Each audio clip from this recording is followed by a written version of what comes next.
Vijay sir வந்து இன்னைக்கு நான் படம் லாஸ்ட் படம் நடிக்கிறேன், அடுத்து அரசியலுக்கு போறேன் போது பின்னாடியே அவரோட நின்று போறாங்க. தல அஜித் சார் மன்றத்தை கலைச்சு ரொம்ப வருஷம் ஆச்சு. நீங்க மன்றத்தை கலைச்சாலும் பரவாயில்ல, நாங்க உங்க கூட தான் நிப்போன்னு நிக்கிறாங்க. இந்த பக்கம் கமல் சார், அவர் மாதிரி பெர்ஃபார்ம் பண்ண இந்தியாவிலே ஆள் கிடையாது. அவர் வெற்றி தோல்வி இதெல்லாம் விட்டுட்டு உண்மையான கலைஞன், என்னோட கலைஞன், உலகநாயகன் கூட இன்னமும் நிற்கிறாங்க. இந்த பக்கம் சூப்பர் ஸ்டார் ரஜினிகாந்த் சார் 50 வருஷமா சூப்பர் ஸ்டாராக நிற்கும் போது அவங்களோட நிற்கிறாங்க.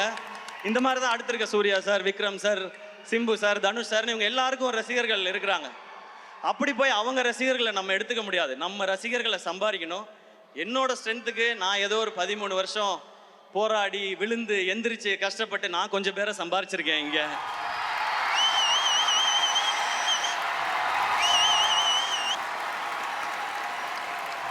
உங்களுக்கும் எனக்கும் இருக்க கனெக்ஷன் ஒன்னே ஒன்று தான். என்னுடைய ஃபேன்ஸான என் பிரதர்ஸ் அண்ட் சிஸ்டர்ஸ், உங்களுக்கும் எனக்கும் இருக்கிற கனெக்ஷன் ஒன்னே ஒன்று தான்.